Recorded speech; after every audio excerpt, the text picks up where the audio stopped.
ఒక పనికి మాలిన సన్నాసులందరి చేత మాట అనిపించుకుంటున్నాను నేను. దేనికి నా కష్టాల్లో ఉన్న మనిషికి భుజం కాయడం నాకు నా ప్రవృత్తి. అది జగన్కి దోచేయడం ప్రవృత్తి ఎట్లాగో, చర్మల శెట్టి సునీల్కి పార్టీలు మారటం ఎట్లాగో, నా కష్టంలో ఉన్న మనిషికి నిలబడటం అలా. నాకు మీరు డైవర్ట్ చేయకండి. మీరు ఈ కర్చీఫ్లు ఉత్సాహం ఉండాలి. మీరు బైకుల్లో వెళ్ళినా వెళ్ళినా మీరు ఎన్ని చేసినా నా ముందుగా చేయాల్సింది మీ ఉత్సాహాన్ని ఒక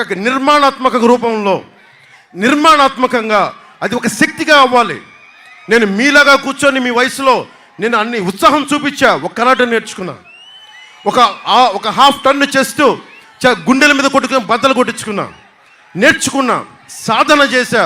ఈ రోజున మీరందరూ గుండెల్లో ఉన్నానంటే నేను చేసిన సాధన.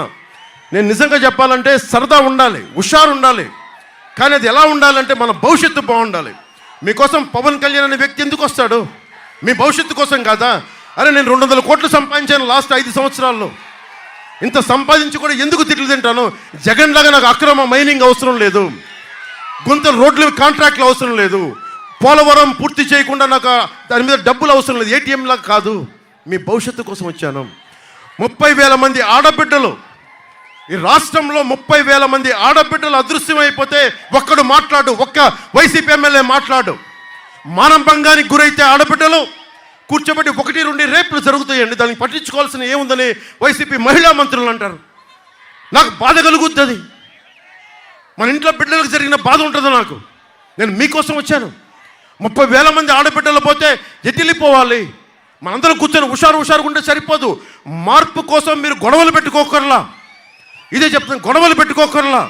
ఓటు వేయాలి, మీరు నిలబడాలి. మీరు ఆ ఉత్సాహం లేకపోతే మీరు జన సైనికులని ఎంత చెప్పినా, మీరు అన్యాయానికి ఎదురు తిరగపడకపోతే మీరు నా జన సైనికులుగా చెప్పుకున్న ప్రయోజనం లేదు. మిథున్ రెడ్డి ఒక్కళ్ళని బతకనివ్వట్లా. చిత్తూరులో ఎవరిని బతకనివ్వడు, కడపలో ఎవరిని బతకనివ్వడు, రాయలసీమలో ఎవడు బతకనివ్వడు. ఇంతమంది తూర్పుగోదావరి జిల్లాలో నాయకులు ఉంటే ఇక్కడ కొండ తవ్వాలన్నా, గ్రావెల్ తవ్వాలన్నా, మైనింగ్ చెయ్యాలన్నా మిథున్ రెడ్డి పర్మిషన్ తీసుకోవాలి. స్థానిక నాయకులకి, వైసీపీ నాయకులకే దిక్కు తెన్ను లేదు. ఇక్కడ నేను వచ్చింది ఎవరికి స్వీయ నిర్ణయాధికారం ఇక్కడ ఉండాలి. తూర్పుగోదావరి జిల్లా నాయకులకి తూర్పుగోదావరి జిల్లా వనరుల మీద సంపూర్ణ ఆధిపత్యం ఉండాలి. ఒక మిథున్ రెడ్డి కాదు, వైఎస్ జగన్ కాదు.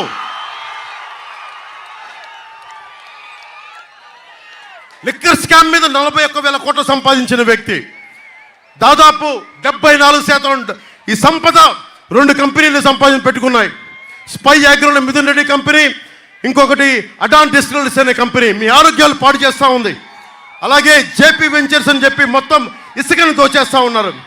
కేవలం ఒకవైపు మీకు ఉద్యోగాలు లేవు, ఉపాధి అవకాశాలు లేవు, ఫీజు రీఎంబర్స్మెంట్ లేవు, మనకి ఇవి ఉపాధి అవకాశాలు లేవు. కానీ ఒకవైపున జగన్ రంగులు మార్చడానికి, వైసీపీ భవనాల రంగులు మార్చుకోవడానికి 1000 కోట్లు, వైసీపీ రంగులు మార్చుకోవడానికి 1300 కోట్లు, రంగులు తీసేయడానికి 1000 కోట్లు.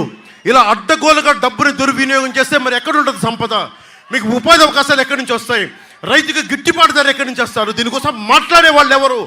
మనం మాట్లాడదాం. నాకు సరదా కాదు.